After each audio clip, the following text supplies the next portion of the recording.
Okay, okay. There you go. That's the start.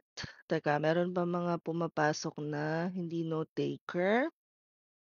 All right, so welcome to day 2 of the Revamp Basic Work from Home Training Program. So, simulan na natin ang ating araw by doing yung ginawa natin kahapon, which is practicing kung paano nga bang hindi mag-overthink. Ito yung activity natin kahapon, but this time mas prepared na kayo. So, I will flash on my screen again. Yung pinakita ko kahapon, open your Google Keep now. Open your Google Keep now. I want you all to be ready because I'm only giving you 1 minute para i-check ang listahan. Also, habang nagbubukas kayo ng Google Keep, let me send the link for today's attendance. Just a quick reminder, kapag wala sa Google Sheet, walang attendance, ibig sabihin, late or absent na. Bakit mali yung ano ko? Ayan. Attendance sheet. Ay, mali. Sandali. Hold on. Parang mali yung link ko. Hold on. Wait lang. Tama naman. Ulitin ko. Just to be sure. Ayan. Isa naman yung link niyan. Hack. I'll give you guys 1 minute to fill out the attendance sheet. 1 minute to fill out the attendance sheet. 1 minute. Go, go, go. Again, we're live on Facebook and on YouTube. For day 2 of Revamp Basic Work from Home Training Program. Kung nagmamadali kayo na makuha yung recording, you can go to our Facebook page. However, yung lahat ng nasa Facebook at lahat ng nasa YouTube will not be able to see some screens shared. Kasi may mga detalye na pang ano lang, pang loob lang ng training room. Yes, Caroline. Coach, I can see the. Oh, I see already. Thank you. Okay. Okay na? All right, that's it for the attendance sheet. The next part, again, I want you all to be ready with Google Keep. I want to make sure na nakahanda na yung pagsusulatan ninyo ng services na alam nyo na kung paano gawin or gusto nyong i-offer as a virtual assistant.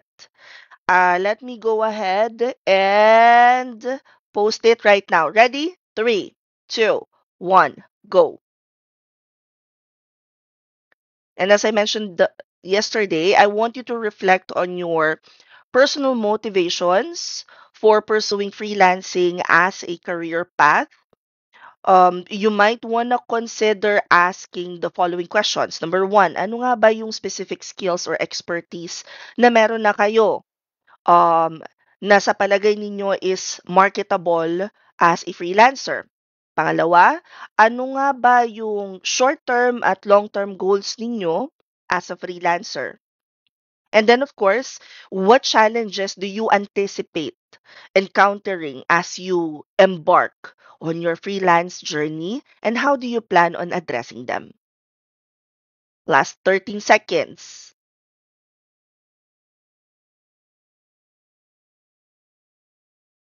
5, 4, 3, 2, and 1. Time's up, everybody!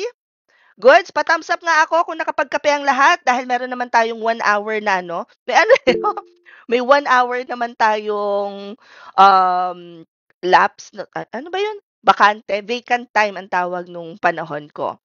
Again, as a freelancer, there are um, so many factors right now, especially nung dumating yung AI, ang dami ng factors at play when it comes to magkano nga ba ang kinikita ng freelancer.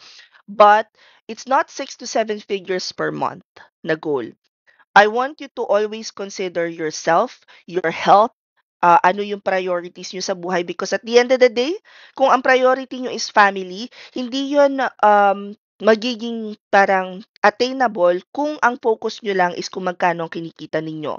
Instead, I want you to make sure na kapagka um, you make decisions about your freelancing journey, you consider your biggest why. Hindi lang yung 6 to 7 figures para yabang sa social media. That's just not no. No. May ganun eh, no? So far, we've learned about kung ano about freelancing, pros and cons, tools na ginagamit ng freelancer. Unti-unti na practice natin siya. And for day 2, I want us to start by preparing ourselves. Kasi as you step into the world of freelancing, you're opening doors to unparalleled flexibility and autonomy. While freelancing grants you the power to parang design your workday according to your preferences, no more 9 to 5 constraints, whether you're an early bird or a night owl, parang you get to choose when you work. Obviously, kung yung client na gusto ninyo talaga na makatrabaho ay may certain requirements sa kung anong oras kayo papasok, dun ngayon papasok yung ano ba yung mas gusto ninyo. Gusto nyo ba ng flexible yung time or gusto nyo ba itong si high ticket client na 'to? Alright? Now, wait. Alam mo minsan gusto kong i-lock yung room kasi aano ko, nadi-distract ako 'pag may napasok, labas-masok, ganyan. Alright, one thing also na kailangan ninyong tandaan as a freelancer is halimbawa, you need to attend and ito nakita ko 'to dun sa isang, fino-follow ko sa TikTok, taga New York siya. So, meron siyang midday yoga class. And after nun, magpi-pick up siya ng kids niya and then back to work siya. Kumbaga, with freelancing, you can seamlessly integrate these activities into your schedule. Moreover, freelancing isn't limited by geography. So you have this freedom to work from anywhere with an internet connection, with a reliable internet connection. So, sabi ko nga kahapon, whether you're sipping coffee in a cozy cafe habang nagko-collect ka ng stickers para sa tumbler at planner, kahit hindi mo pa sure kung may plano ka ba talaga sa buhay, ilalaban mo yan. Or, eto ha, pinakamasarap, you're lounging on a beach. Ay, yun yung gustong-gusto kong pakiramdam na nagtatrabaho ako tapos may beach na ganyan sa Bantayan Island. Very, very highly recommended. Very, tas highly pa. Very highly recommended. Or just nestled in the comfort of your own home. Your workspace is wherever you want it to be. Autonomy is another invaluable perk of freelancing. So as a freelancer, you're the captain of your ship. You have full control over the projects that you take on, the clients that you work with, and the direction of your career. So parang you can say goodbye to like micromanagement, office politics. Instead, you embrace the freedom to choose projects that align with your interest and values. But sabi ko nga, with autonomy comes the parang opportunity to craft a career. Ayan na naman may napasok.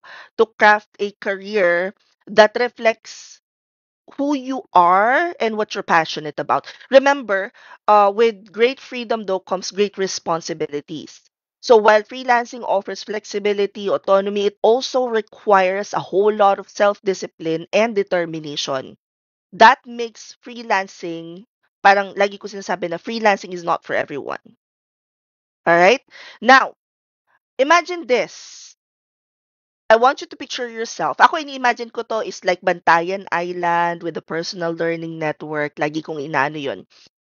Parang yung moment na yon, parang core memory siya, ini-integrate ko talaga siya lagi sa sarili ko pag napapagod ako tapos nandito ako sa workstation ko. Ini-imagine ko yung moment na yon that I can actually do that again if I choose to. Instead of being tied to like a cubicle or a specific location, freelancers have that freedom. to work from anywhere. So whether it's a bustling cafe, a serene beach, or the comfort of your own home, the choice is yours. All right? Now, if I think merong isang bagay na madalas na naha-highlight ngayon, one of the most enticing aspect of freelancing is yung diverse income streams. A lot of people would say 6 or 7 digits na ako. Ask them how many clients they're working with and how many hours of sleep are they getting. As freelancers, we have this unique advantage of not being tied down to a single source of income. Instead, we have this freedom to explore various avenues to earn money. Now, if we're going to unpack that, parang para sa akin, this is a bit of a game changer kasi one of the key benefits ng freelancing is yung ability mo to diversify yung source of income mo. So instead of solely relying on one client or one project, you can spread your earnings across multiple sources. Eto rin yung sinasabi ko na kailangan, as a freelancer, mataliktik ka when it comes to number one, building client relationship, and then number two is mag-diversify ng streams of income. Alright? Now, I want you all to also keep in mind that as a freelancer, yung the way that you diversify your sources of income, hindi lang siya nagre-reduce ng risk, but it also opens up countless opportunities for growth and financial stability. So imagine you're a freelance graphic designer. You have a couple of ongoing projects with regular clients, which provide a steady income. But what happens if one of those clients suddenly decides to pause their projects or take their business elsewhere? Without diverse income streams, you could find yourself in a really tight spot, and that is so hard. Especially if, halimbawa, you decided to take on 3 properties, isang sasakyan, tas biglang nag-pause or nag-cancel yung client mo, na inaasa mo na dun kukunin yung ipambabayad sa mortgage, that's hard. If you've diversified your income streams, you're in a much stronger position. You might have income coming in from various sources. Like for example, bukod dun sa client mo as a graphics designer, nagde-design ka rin ng logos for small businesses. You also create graphics for social media influencers. Meron ka ring tinuturuan na mga or nagtuturo ka or nag-offer ka ng like courses as a web designer. That's also another source of income. Or yung pinakang uso ngayon, selling digital products online sa mga platforms like Etsy. Now, I know a lot of people would ask, steady ba yung income ng pagbebenta ng digital products? Tandaan ninyo, sa dami ng nag-o-offer ng digital products, kung ang alam mo laang is kung paano mag-design pero hindi ka marunong mag-market, hindi rin siya ganon ka-sustainable. Yung mga ganong bagay, guys, you have to consider it before you even jump into the hype of whatever is uso online. By spreading your income across different channels, you're not only safeguarding yourself against potential setbacks, but also maximizing your earning potential. Each income stream adds another layer of financial security and stability to your freelance career. So guys, remember don't limit yourself to just one source of income. Instead, cast your net wide, explore different avenues, and watch your freelancing career flourish like never before. That is the goal. Clear? Question, naririnig niyo ba yung aso ko? Naririnig niyo ba? Curious lang ako. Kasi nag-ingay na naman siya. Sabi ko naman sa inyo, si Chokoy talagang pagka naramdaman nasa meeting na hindi, ayan, ang perfect talaga ng crisp. Sa lahat na nagtatanong, napakaingay talaga. Teka ha, mag-video ako kung ganong kaingay sa ha. Video. Okay, this is for my mentees. Ganito kaingay. Dali, ulitan. Siyempre. My God. I-video ko lang para mamaya maano ko. Okay, so nasa class tayo ngayon and this is just for my mentees to know kung gaano kaingay dito. Kasi sobrang ingay. Kasi hindi daw nila rinig. Oh, in fairness. Okay. Nag naisip ko pa yun. Alright. Now, guys, question. With great power comes with great power comes great what? With great power comes great what? Responsibility. With great power comes great challenges. Naka-attend na ng live to si Gary. So, challenge number one natin as freelancers, I would say would be isolation and work-life balance.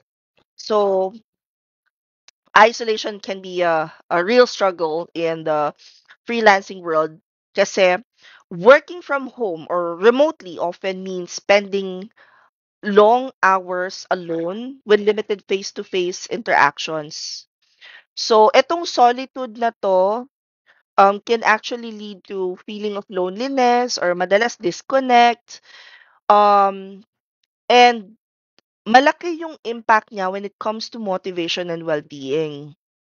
On the other hand, though, um, maintaining a healthy work-life balance can be equally challenging.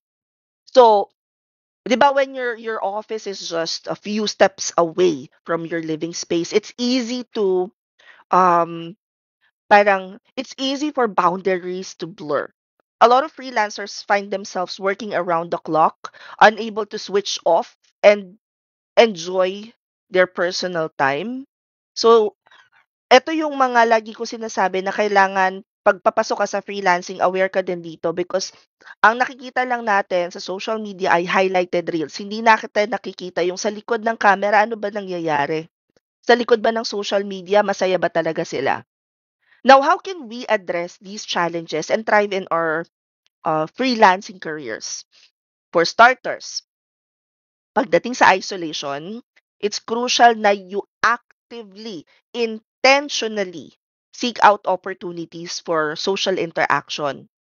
Nasa sa inyo yan. Kung medyo introvert kayo, ayaw nyo ng face-to-face, you can do like um, siguro online communities or networking events or co-working spaces, pwede yan. Kaya maraming nag-work na freelancer sa mga coffee shops kasi it's not just for the stickers. Sa stickers talaga!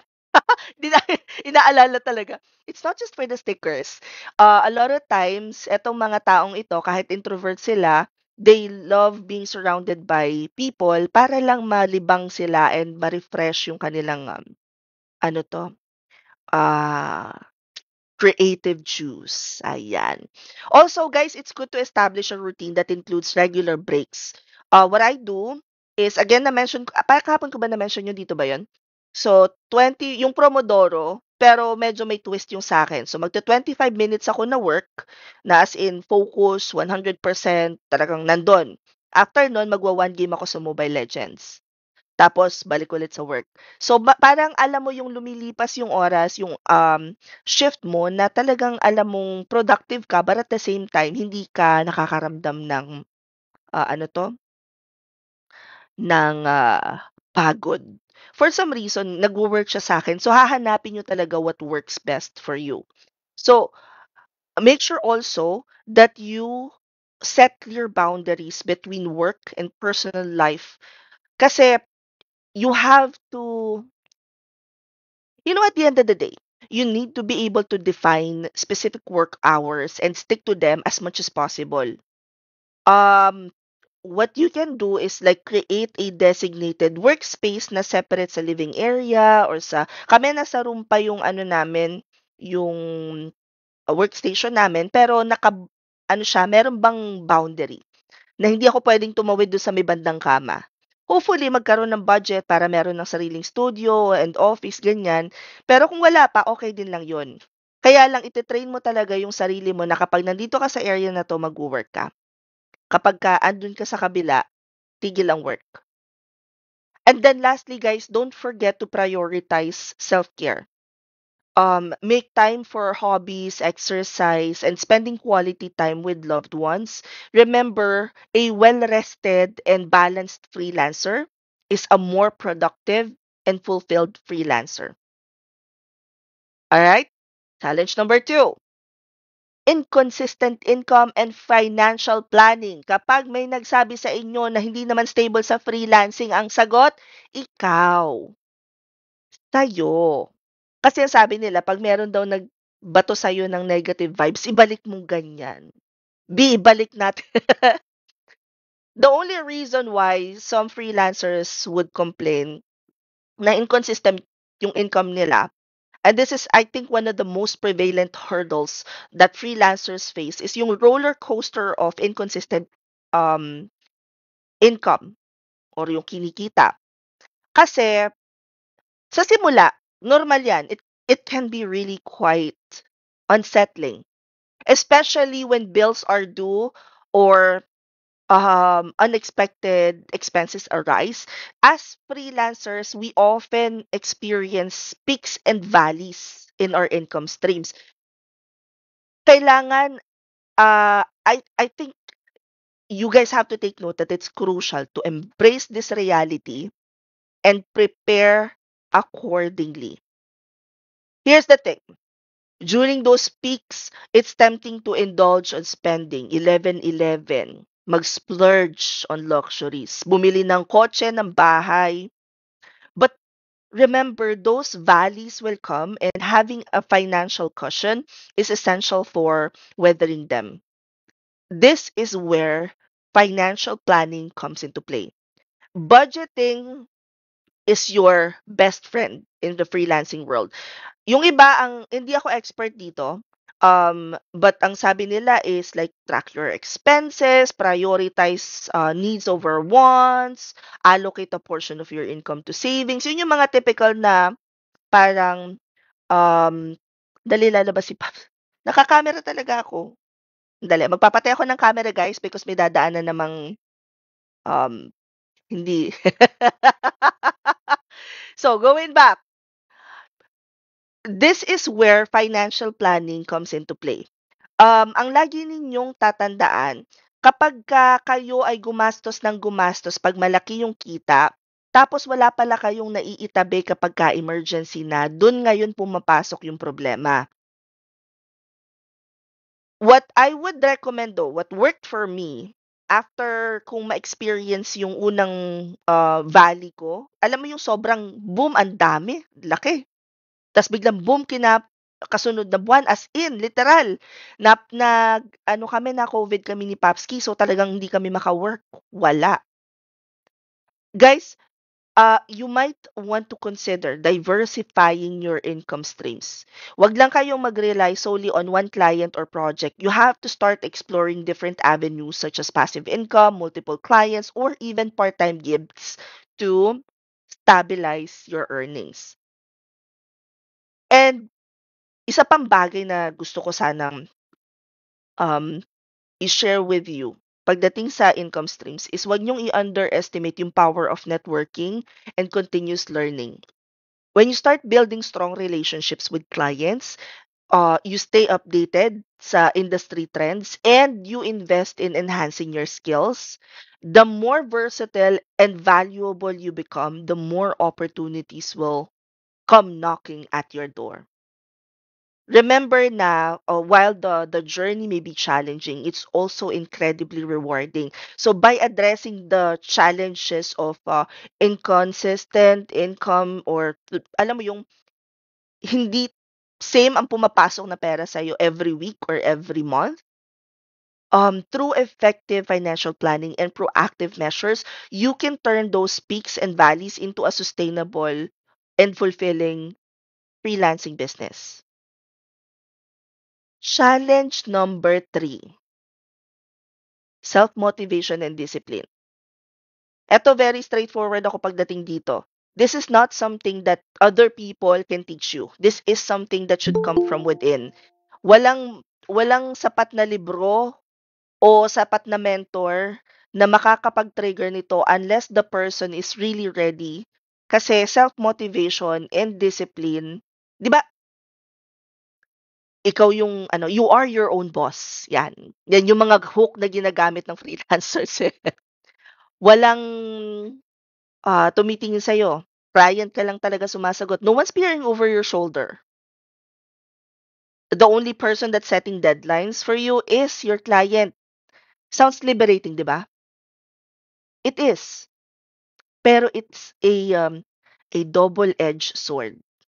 Without a boss to hold you accountable, staying motivated and disciplined becomes solely your responsibility. Ulitin ko, your responsibility. In freelancing, you're essentially running your own business. And like any business, it requires a driving force behind it. That's where self-motivation comes into play. Establishing a routine can work wonders. If you set specific work hours and stick to them, you create like a dedicated workspace that puts you in the right frame of mind and always keep your goals in sight, whether it's financial independence or a creative fulfillment or family.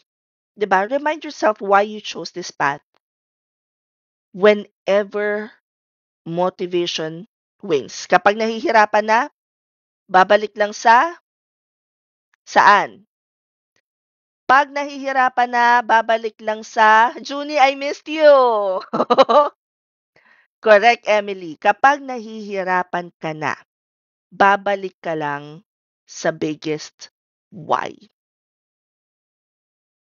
Because time will come na mare-realize mo na yung palang dinaanan mo, kaya mo dinaanan yun is ito yung reason. Challenge number 4, client communication and expectation management. Sino dito ang hindi magaling mag-English? Sino dito ang hindi magaling mag-English? Say me. Say me. Ako yan. Itabi mo ako yan. Gano'n. Itabi mo ako na 'to. Sino dito ang hindi magaling mag-English?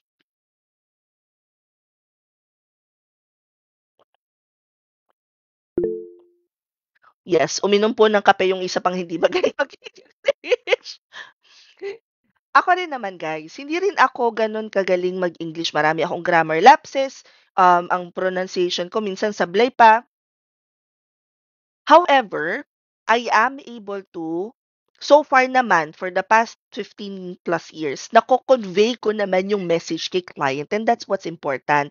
Kasi yung ginagawa ko naman is every day, halimbawa may inimik akong mali yung pronunciation ko ta's kinorek ako ni Papski, ikino-correct ko siya. So, dumadating sa point na minsan nanonood ako ng, series habang nagwo-work ta's pina-practice ko yung iniimik nila. Madalas nagbabasa ako ng libro, mahilig ako magbasa ng libro guys para humugot ng motivation plus at the same time alam mo yung 'pag binabasa mo siya out loud, ano siya, nasasanay ka. And si Leslie daw sabi niya, may English pero not so confident. It goes hand in hand. It's not just how you say it. It's not just what you say.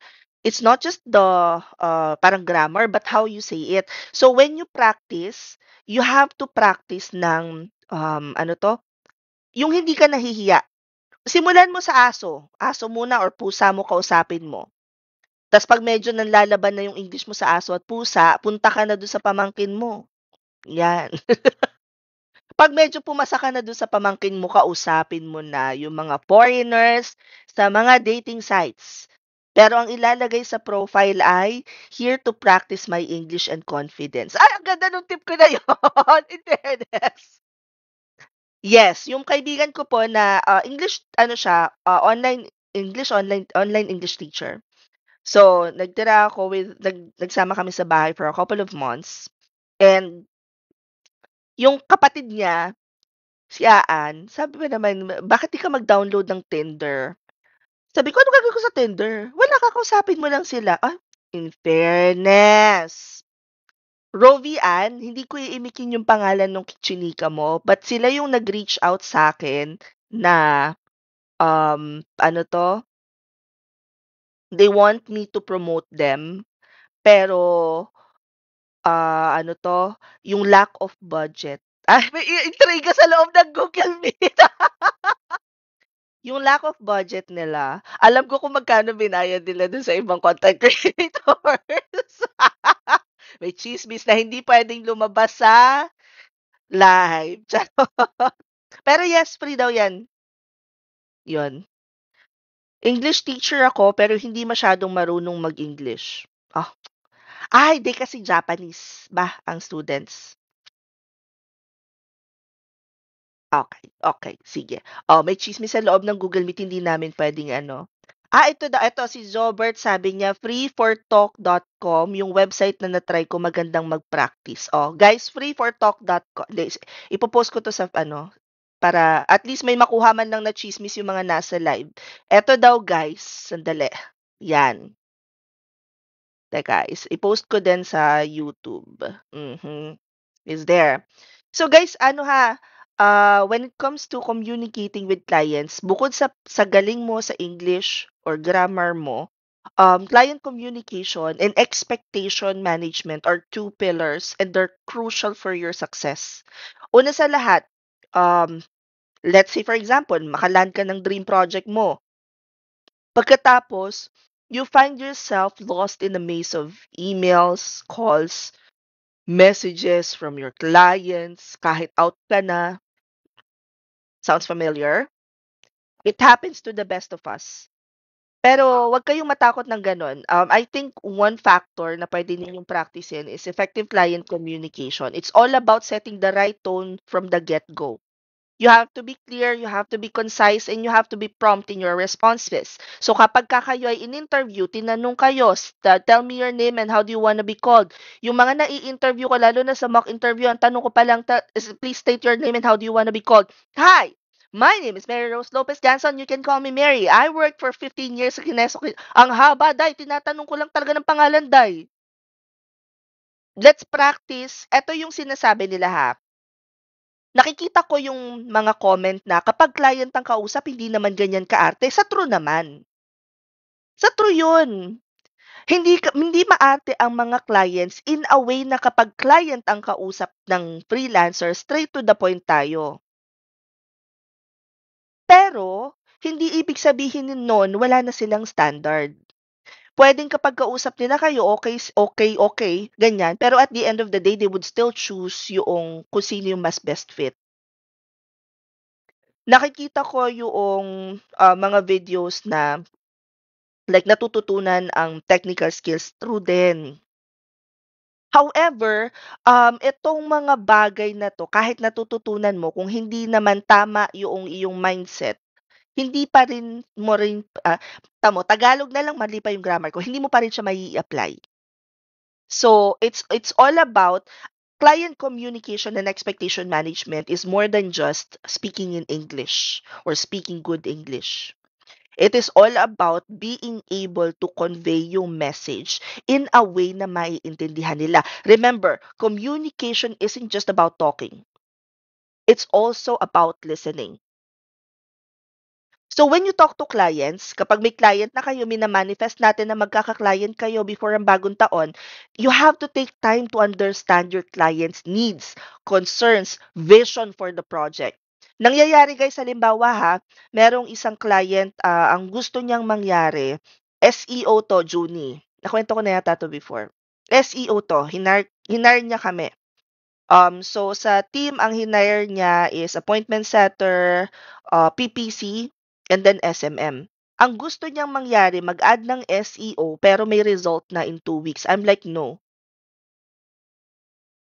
that's not possible. Ang gusto niyang kunin is 2 weeks lang. I'm like, sabi niya kasi kumpleto na kayo eh. May SMM, may ads, may appointment setter na. So, kailangan meron na akong magandang turnout in 2 weeks. That's just not going to happen. In fairness, client pa rin namin siya ngayon. You see, when you talk to your clients and you parang let them know na naiintindihan ko na ikaw ay ura-urada ang gusto, but at the same time, hindi talaga posible yon. This empathy towards their business builds trust and strengthens your professional relationship. When you face unrealistic deadlines or yung mga scope creep, Yun talaga yung pinakang ano eh, nakakainis. But here's the secret. Proactive expectation management.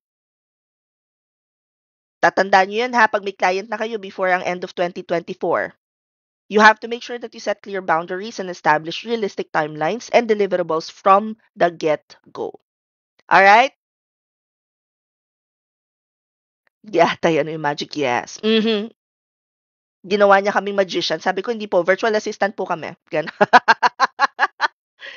And challenge number 5, sino dito ang magsasabi na may AI na o onti na ang iha-hire na virtual assistants or freelancers? Sino nag-a-agree? Sino ang nagno-no? Explain in 5 sentences. Ah, 5 sentences? Huy! Gusto niyo yun? Sino ang yes? Sino ang no? I-comment ninyo what you think about yung sinasabi na may AI na, uunti na ang hiring ng mga freelancers.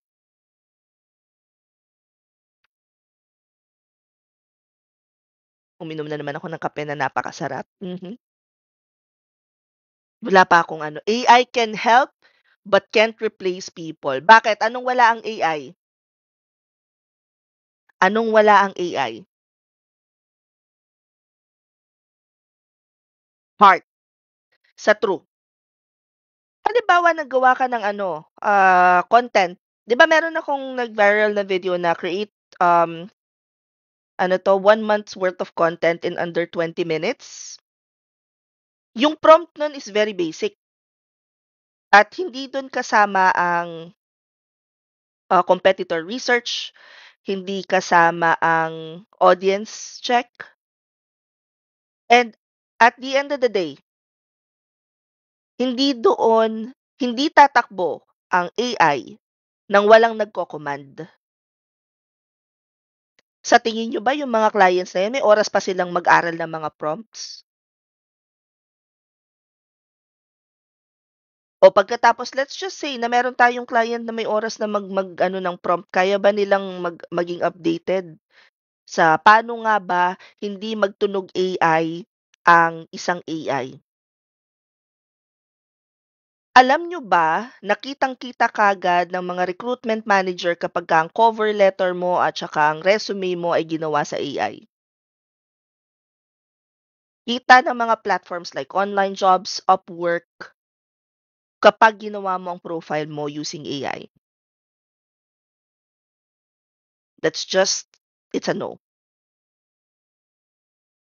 Guys, ang QuickBooks, sino dito ang may bookkeeping experience or yung mga VIP ko na ano na? Ang QuickBooks ay AI. It's a form of AI na automatic lang siya na naglo-launch ng iba't ibang automations kapag meron kang nilagay doon na data. Ang ano pa ba?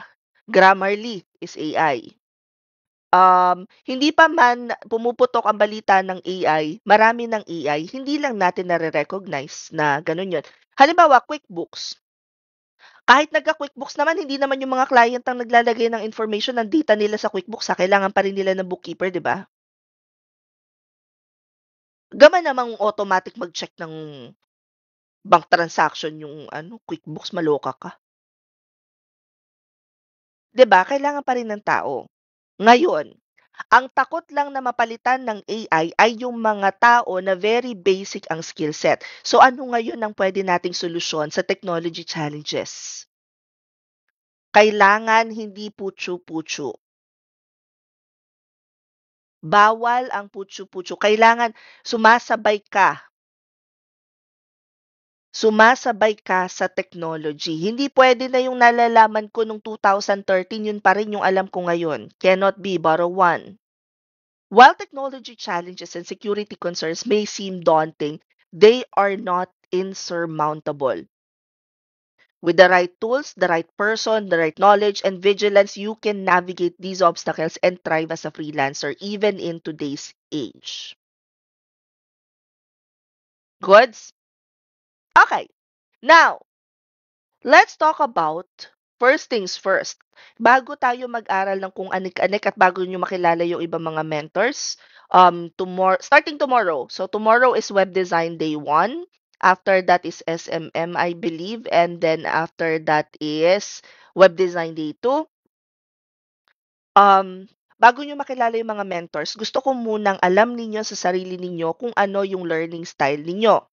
Sino dito ang natututo pinapanood muna nilang gawin ng ibang tao pagkatapos, saka nila gagawin? Meron ba dito na pinapanood muna yung ginagawa ng ibang tao saka nila malalaman kung ano yung, paano gawin? Ang tawag sa inyo ay visual learner. Visual learners, ang pinaka-the best talaga niyan is YouTube Academy, Coursera, Udemy, HubSpot, yung merong mga tutorials, pero kailangan hindi siya puro theoretical. Kailangan meron kayong yung pinakang application talaga, how to navigate this, how to try this, ganyan-ganyan. Next, sino dito ang lumaki sa bungangerang nanay, lola, tita, kapitbahay, o kung sino man nagpalaki sa inyo, laban? Meron ba dito? Hindi daw sila bungangera. Nalaman lang nila nung kabataan mo pa na kailangan uulit-ulitin mong marinig bago mo gawin yung pinagagawa sa'yo, bago mo matutunan, bago mo ma-absorb yung information. That makes you an auditory learner. Next, sino naman dito yung mga paladesisyon? Kung wari binigyan ko ng instruction sa onboarding, 32 videos talaga yun ang ginawa. Step 1, step 2, tapos 30, 31, 32, tapos magsasabit na tapos na po ako. Hindi tinapos ng in reality, ginawa na lang. Eto pinakasimple, bigyan mo ng step 1 to 10 yan, dumidiretso yan doon sa 10. Ano yung output na kailangan nito sa ako pag-aaralan? Tapos pabalik siya 10, 9, 8. Dito ko na miss 7.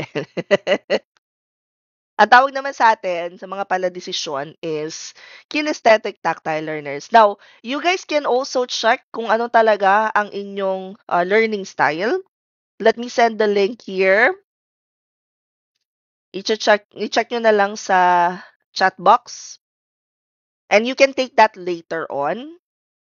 But it is important to know kung ano yung learning style mo as part of your preparation kung paano magsimula na mag-work from home. Because kapag kayo ay nag-onboarding na, kapag kayo ay meron ng client at halimbawa si client nyo ay kinesthetic or tactile learner, halos ganun din yung teaching style nila. Mapapansin nyo kung may pagturo-turo pa akong ganyan sa ano to, may pagturo-turo pa akong ganyan sa screen. Kung naabutan niyo ako sa call center, alam niyo ba, 'pag merong kunwari nagtanong sa akin kung paano gawin 'to, ako na lang ang gumagawa. That's just me. However, hindi magma-match yung teaching style ko sa mga hindi visual learner kasi siyempre ano 'di ba, kung kinesthetic to kinesthetic ang nagturuan tapos panoorin niyo at nagbubulhan na laang yung dalawang yun. Pareho na silang nako-confuse. Tapos sumama pa yung isa pang kinesthetic, tropa-tropa na silang syunga dun, hindi nila ma-figure out yung solution. Kasi nga, nandun na sila sa step 10, kailangan step 1 to 15 siya. Ganon. Okay? Alright. Now, once you have a client na, before 2024 ends, kanina ko pa minamanifest yun para sa inyo. Magsindi na kayo ng kandila. Kailangan natin i-manifest yan. So, pag may client na kayo guys, ang una ninyong sasabihin sa kanila, kunwari, tinuturuan nila kayo, nagsisend ng videos. Tapos ikaw kinesthetic learner ka, sabihin mo, client, kinesthetic learner kasi ako. So kahit meron akong 10 videos dito para matuto, unless may access ako doon sa CRM natin, hindi ko talaga siya magigets. Ganon. Okay? Next. So, obviously, yung step 1 natin is to prepare yourself. This is the very first stage um, for you to learn how to start working from home. Meron kayong mga homework na ilalagay ko sa Google Classroom mamaya. One of which would be to create a professional email. Bawal na po dito ang chubbyme@gmail.com. Okay, o kaya call me maybe at ano pa nga ba yung Email ko nung kabataan ko is Maros_pretty. Hindi ko rin alam kung bakit gano'n, pero tumagal siya sa'kin. Okay?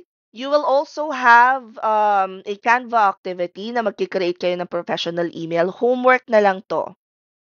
Because I want us to focus on the DISC assessment. So, si DISC assessment, saan na 'to? Si DISC assessment will help us identify kung ano nga ba yung personality type natin at ano nga ba yung mga bagay sa atin na clients, position, or roles. So, first things first, I will give you guys 5 minutes to take this test. No, rule natin, 'di ba? Do not overthink. O meron daw si Eileen winter chill, o 'di ba? May year pa ng date of birth. So I sent a link. I'm giving you guys 5 minutes to take this test. When you take your DISC assessment, isa lang ang sinasabi ko, do not overthink at ang isasagot mo ay kung sino kang talaga. Hindi yung sa tingin mo ay tamang ginagawa. Honesty is the best policy pagdating dito para mas ma-identify natin ano yung bagay sa inyo. It's 7:46. Let's reconnect at 7:51. Go! Bawal tayo magpatugtog ng ano, baka ma-block yung ano. Ako na lang yung kakanta. Patal-patal. Ano ba magandang kanta? Teka, maghanap tayo ng kanta. Ay, wag na, makakaapekto yung ano. Sige, mananahimik na lang ako. Kasi makakaapekto yung pag-imik-imik ko ng ano, um, ano 'to, sa mga sagot niyo. O sige, 7:52, go.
O yung mga nasa Facebook, mag-take din kayo ng quiz, ha?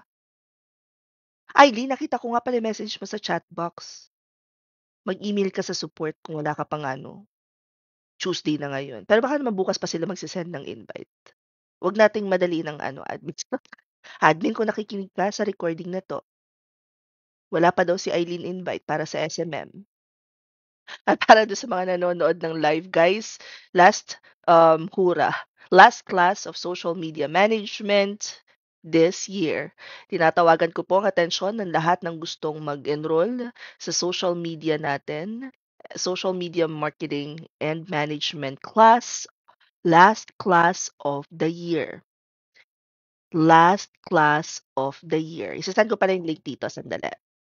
Yung mga gustong mag-enroll, SMM, ayan, mag-enroll na kayo dito sa form na 'to. ₱999 lang.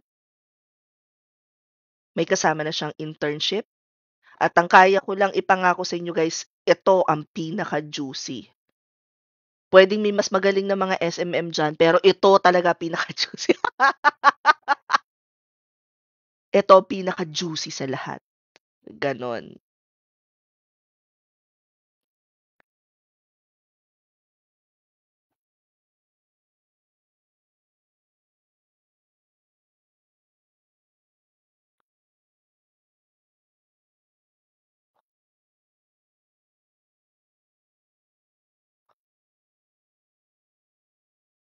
Ano kaya pinagdadaanan ko ng 2020 at bakit ako nag-post ng hindi dahil hindi mo natupad ang dreams mo ay failure ka na.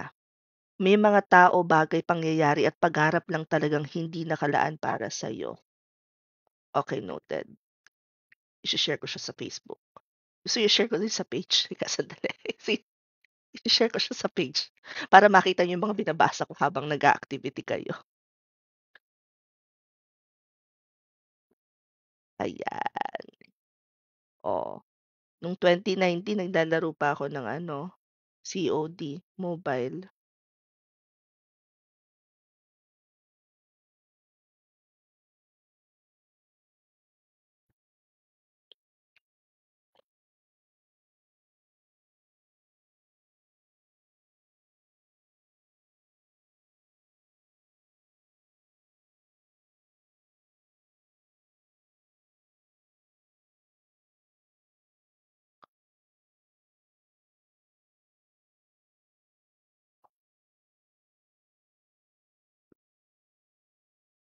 Visual daw si Darjoy.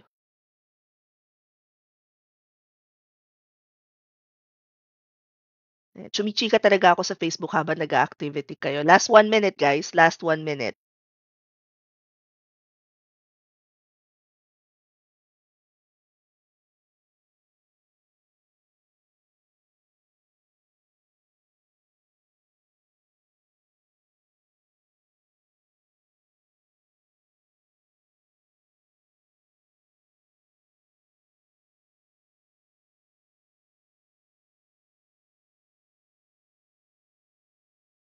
Oh, may mga post pa ako noong 2016 na ano, very valuable pa rin ngayon. Okay, done everyone? Done? Alam na? Alam na ba kung ano ang pagkatao? Pagkatao! Okay, not yet pa daw. Sige, I'll give you guys 2 more minutes, 2 more minutes. Huwag niyong i-overthink. Nag-practice na tayo niyan. Kung sino sa tingin niyo yung kayo, yun na yung piliin niyo. Huwag niyong pipiliin yung tama. Piliin niyo kung sino yung kayo ngayon.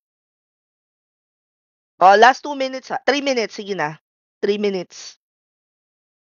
Guys, bilisan natin. Nagluto talaga ng masarap na. Anong tawag doon sa luto ni Nanay Vibe? Nagluto ng pork steak yung nanay ko. Utang na loob, guys. Naaamoy ko talaga yung ulam. Sana puwede kong i-share sa inyo yung amoy para damay-damay 'to. Atribida yan ano na Judy, nag-disc assessment, atribida yung lumabas. Oh my ayan tumatawa na naman ako ng malakas, maka-cancel out na naman ng Crisp 'to sa recording. Oh my God. Oh, damay-damay sa gutom 'to. Alam niyo yung nanay ko may hobby talaga siya na ano, kunwari nagwo-walkpad ako 'di ba, eksenang-eksena si bakla, feeling healthy, feeling diet, akala mo naman balingkinitan, bigla siyang magluluto ng tocino. Alam niyo kung anong kasunod na ginagawa pagkatapos ng pagluluto ng tocino? B, yung bahaw na kanin, yung 2-day-old rice, yan. B, isasangag pa niya dun sa pinaglutuan ng tocino. Isipin niyo yun. Wala 'pag may nangba-bash sa'kin na mataba ka, hindi ka kasi nagda-diet, hindi ko kasalanan 'yun. Mahal ako ng mga tao sa paligid ko kaya ako mataba. Don't blame me. Isasangag ng oo, B. B talaga, sabi ko sa inyo. Yung nanay ko hindi siya nagbago simula nung bata ako pagka kunwari nagsabi lang ako na ano, nauubo ako, ganyan, o masama ang pakiramdam ko, B, pagkain talaga solusyon sa lahat. Never akong pumayat sa buhay ko. Oh, kanina pa ako chika-chika last 1 minute ha. Baka mamaya chika-chika kayo tas ano, may post pa ako noong 2015. Oplan Balik Alindog program will be more focused on. Oh, taray, di pa rin naman pumayat. Hmm. Aso ko very cutesy.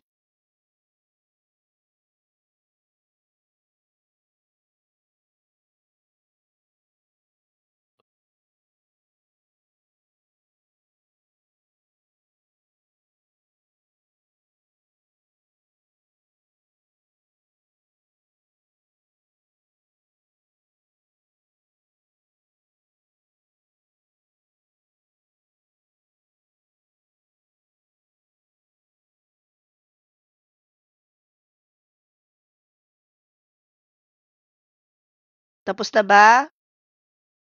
Oh, 55 na guys. Tandaan nyo ang motivation natin for today ay ang nilutong, ano nga, ano nga, beba na yung ano? Pork steak. Ang motivation natin for today ay ang nilutong pork steak ni Mother. Alright, so let's start. This profiling is one way for us to gauge kung ano nga ba yung ating personality type, and based on your personality type, malalaman mo kung ano yung type of environment na bagay sa personality mo. Maraming combination yan. Minsan, pantay yung D at saka yung C, pantay yung I at saka yung S, yung S at C, C, S. Marami siyang combination. For today, focus tayo sa kung ano yung pinakamataas ang score ninyo. Sino dito ang pinakamataas? Ang letter D. D. Sino dito? Raise your hands or say me. Sino ang pinakamataas? Ay letter D. Guys, ang letter D, ito ay ang leaders. Ito ang mga decision makers. You guys are very meticulous when it comes to executing each step along the way. Wala pa lumalabas na. Sige, mapapanood mo naman ito mamaya. So, etong mga taong ito, kayo guys ang bagay na mag-service ng anybody na nasa, kumbaga ay management. Executive assistants, executive virtual assistants, so yung mga CEOs, president, founders ng businesses, bagay din kayo sa legal virtual assistants. Ang kagandahan sa high D personality is that you have the solution for every problem. Bigyan natin ng pangalan si letter D. Ah, ano ba magandang pangalan ngayon? Si letter D ay si David, ayan. Si David ay leader type. So if it's not your client, ikaw to. Ito yung mga karaniwang napopromote as team lead, supervisors, kasi you have a solution for every problem. Ngayon, meron tayong tinatawag na high I. Si Inday. Letter I. Sino ang mataas ng score sa I? Letter I. Raise your hands or say me. Marami-rami to. Ang I personality, guys, alam mo yung pag pumasok ka sa si Edina, super I siya kasi nababago mo yung feel of your environment. You're like parang the star at every party. Ikaw yung nagdadala ng ligaya sa tropahan ninyo. You have strong socialization skills. You're very outgoing. Gustong-gusto mo na you work with team, super juicy. Yes, exactly. Alam mo yung sobrang positive ng energy mo that you're able to encourage a healthy, productive work environment. And people love working with high I personality. Because of your personality type, bagay ka sa graphics design, um, digital marketing space, bagay ka sa realtor kasi sa Reva, 'di ba you work with teams? So, eto pasok ka dito, PR, pwede kang maging VA ng mga musicians, anything under the umbrella of digital marketing pwede mong pasukin. That means pasok ka sa SMM, sa SEO is a combination of I and C. So, yon. Okay? Mamaya pag-aaralan pa natin yan, ha? Sino dito ang high S?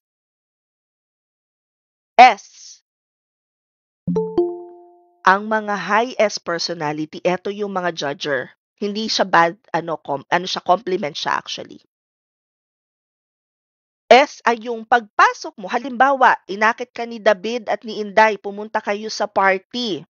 Ang pangalan mo, si Sally, ayan, pinangalanan na, di ba? Si Sally, pagpasok, uupo lang yan sa isang tabi. Titingnan niya yung paligid. Kasi nakala mo introvert ka, but no, girl. Pinapakiramdaman mo lang yung mga tao. Pagka nakita mo na gusto mo sila, kinakabog mo yung high eye. Si Maring Inday, nang aagaw ka na ng mic pero hindi ka palasing. As in, nagbabago yung personality mo based on your environment. You're such an empath. Ayaw mo rin ng mga confrontation. Hindi mo bet yun? Parang it's like super below you. Arte. You have natural awareness of others and you love taking care of other people to a point na nauubos ka na. Hindi mo na, alam mo yun, wala kang iniiwas sa sarili mo. So, because of your personality type, bagay ka sa healthcare virtual assistants, medical, therapy, customer service, assistant positions, any position that makes you feel like you are helping other people. Ang isang challenge lang natin kapag high S personality tayo is ayaw mo nang nakikipag-meeting, ayaw mo na may camera, yan. Yung mga areas for improvement naman na nagagawa naman ng paraan basta you're working in the right environment. Okay? Now, sino ang high C personality? High C. High C personality. Yung pinakamataas yung high C.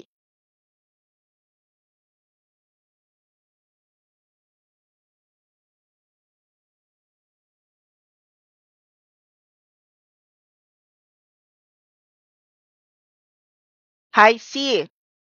Abe, kakaunti talagang high C. High C, guys, ang pinakamabilis yumaman sa freelancing. Sino ang high C? Akala ko ako lang tatawa. Guys, ang high C personality, eto yung mga, 'di ba? Halimbawa si Inday, si High Eye. Si Inday nag-akit siya tara sa Bohol.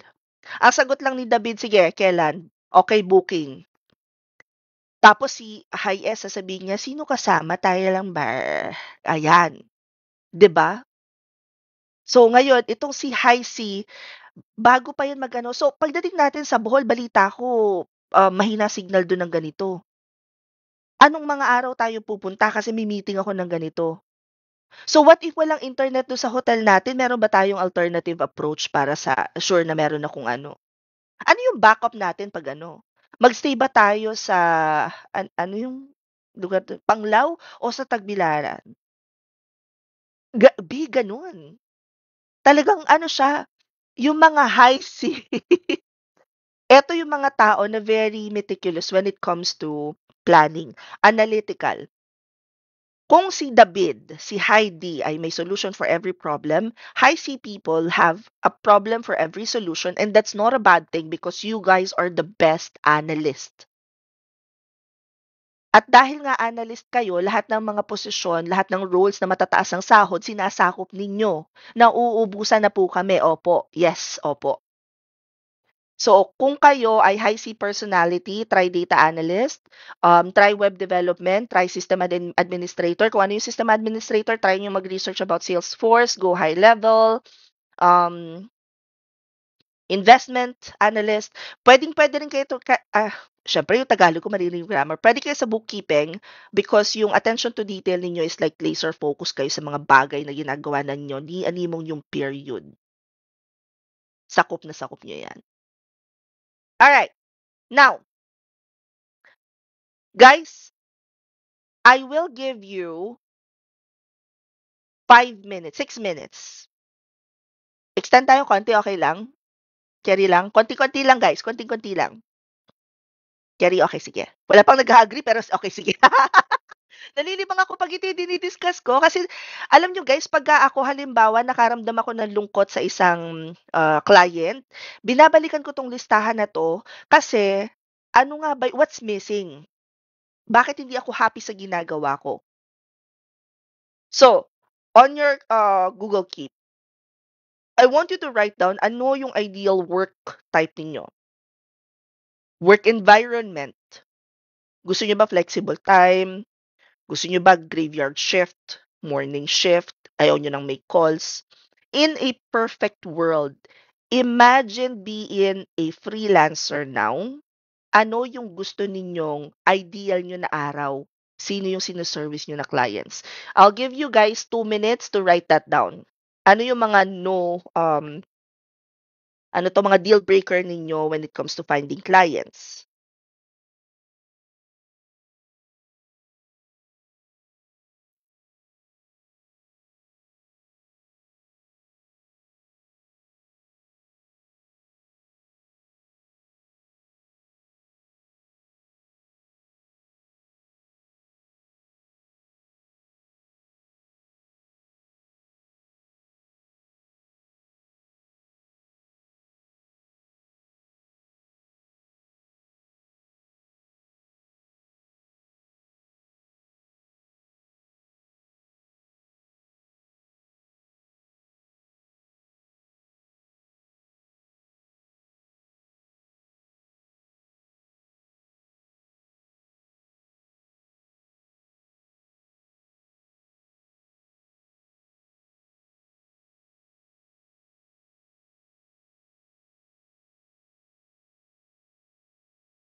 After that, guys, I want you to write down sa Google Keep yung previous work experience ninyo.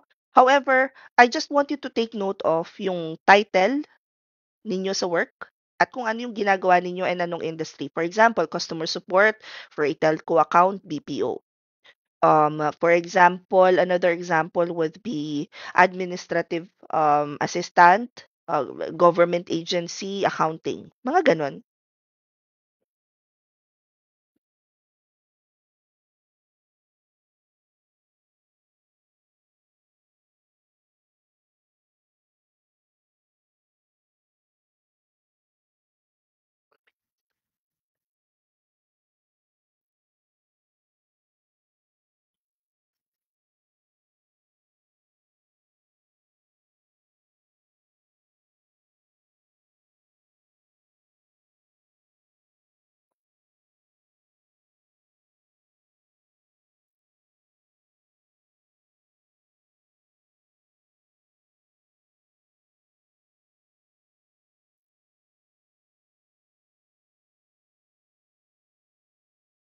'Pag no experience as in never pang nag-work ever? Never pang nag-trade ng time for experience or money? Ay, gusto mo yan? Have you ever done projects for a friend? Friend! As in never pa nag-work ever? If wala pa, okay lang. Okay lang yan.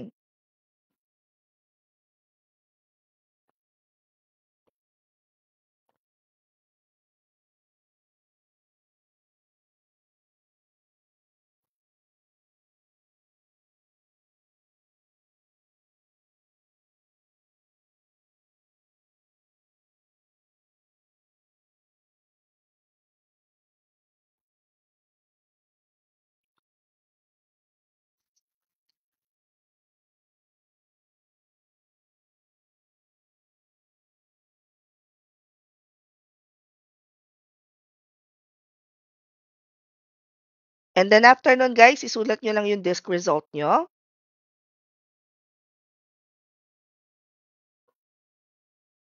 Yan. If church organization, it's still a yes. That's still an experience. Experience. Experience pa din yan. Guys, nandun pa lang tayo sa pinakang simulang-simula. Eventually, we would be able to tap dun sa inyong mga transferable skills. Pero ayokong dumiretso tayo dun sa ganong stage kasi baka ma-confuse kayo. So, step by step tayo. Ito yung pinakang simula.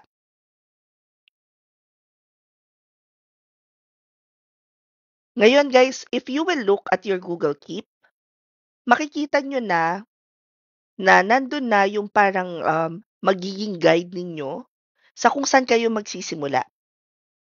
'Di ba meron na kayong list ng service or services na alam nyo na or gusto nyong i-offer as a freelancer.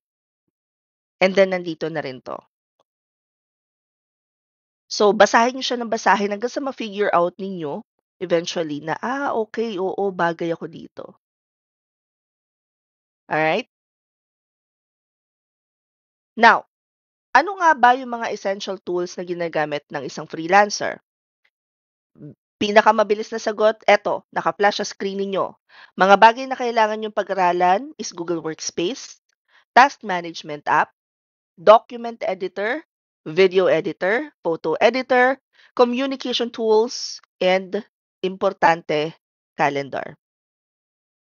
At this point, unti-unti, napapag-aralan natin isa-isa, hindi natin bibiglain kasi kapag pinag-aralan natin 'to ng sabay-sabay lahat-lahat, hindi na tayo makaka-retain ng mas marami pang information kasi magkakaroon na tayo ng overload. Instead, I will provide you a due date para sa lahat ng homeworks natin that will tap dito sa mga, tools na 'to. Unti-unti natin siyang pag-aaralan. However, one thing that I want to make sure na I also get to share with you is that starting today, every single day, I want you to start building. Pagka, 'di ba sa Google Keep nyo? Punta kayo sa Google Keep. Write down an activity that you can do for 30 minutes for your body. I want you to write down an activity that you can and will do for 30 minutes every day that's good for your body.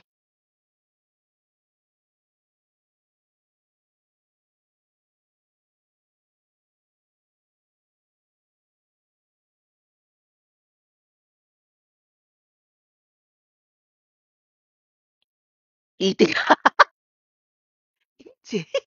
Huy! Pero pwede. Bakit? Salad? Di pang 1 hour ang eating. Hindi tayo hindi na kaya. Next, ano naman yung gagawin mo para sa sarili mo? As in, ikaw lang. Ikaw lang. Hindi puwedeng sabihin mo na magluluto ka kasi pampamilya pa rin yun unless nare-relax ka talaga at dun mo nahahanap ang iyong flow. Think of something that you can do for yourself. Ako, ang nilalagay ko dito maligo. Kasi parang sa banyo lang ako nakakahanap ng payapa na parlor. Hindi everyday. Jessie, parlor is every other week. Sleep, 30 minutes, burn na. Hanap pa ng bago. Isip pa ng bago. Pwede rin naman, ilagay mo sa you is 8 hours of sleep. Pasok yan. Next, think of ilan yung oras na kaya mong i-dedicate for investment, learning something new. Yan, 30 minutes meditation, pasok yan sa you. Investment side. And then, plot din kayo ng 30 minutes that you can do for your loved ones. Maglaban ng damit, kung kaya yung gawin nyo ng 30 minutes, go.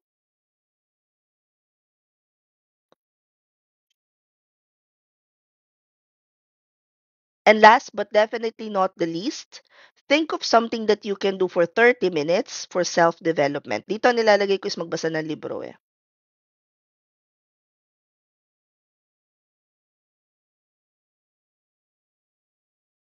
Okay na? Mamalad siya ng uniform. Bakit hindi? Mag-bake ng cookies. Oh, sarap. Okay. Meditate. Ulit ang investment? Investment is the money-making side. So, kung halimbawa may trabaho kayo, corporate or whatnot, pwedeng ilagay niyo yun sa investment, yung money-making side of things. Halimbawa, kayo ay mag-a-allot ng 2 hours para maghanap ng clients, pwede dyan. Remember guys, as you write down kung ano yung gagawin niyo for build, kailangan yung mag-assign ng oras and then stick to it. Monday hanggang Sunday, walang off. You see, it takes 21 days to build a habit. It takes 90 days to make it a lifestyle.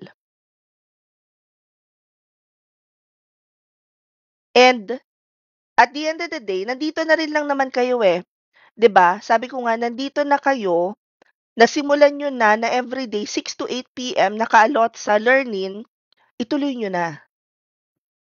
Wag kayong titigil ng just because tapos na yung klase, titigil kayo. No. Ituloy nyo na. Tuloy-tuloy lang. Okay? Now, that is the end of your session with me because the next couple of days, you guys will meet different mentors. I would sa investment po, coach. O, pwede na to sa investment. Pwede rin self-development to. So, you guys will be meeting mentors na iba-iba yung specialization nila, iba-iba yung ginagawa sa buhay. I want you to, number one, listen very well. Ask them questions. Paano sila naghahanap ng clients? Saan sila naghahanap? Magkano ang pwedeng singilin for starters? So, lahat ng basic questions na pwede ninyong itanong, itanong nyo na sa kanila. It would also be a good time for you to try out if that specific skill na meron sila or yung service na ino-offer nila is something na gusto mong pag-aralan. Kasi nandun na eh, meron na kayong makikilalang mentor na yun yung ginagawa talaga. And we've been doing it for years. For example, the person who's going to teach you tomorrow is for web development and web design. And he's been doing it for over 14 years. Jetter, as discussed, ang meeting natin supposedly is 6, pero you have to keep a close eye on your emails in case na may changes. Okay? Lagi tayong wag tayong magdedepende lang sa announcements ng yung mismong class, baka may changes bukas. Let us make sure. Bookkeeping, pabalik na ng Q1 of 2025. Camera on, everybody. Camera on. You know it. Oh, mga naghanda na, mga nagsipagkilay ang mga Bye, Judy. Thank you so much. I love ya. Judy, sumama ka muna kaya sa picture. Ito. Hiya. Camera on, camera on.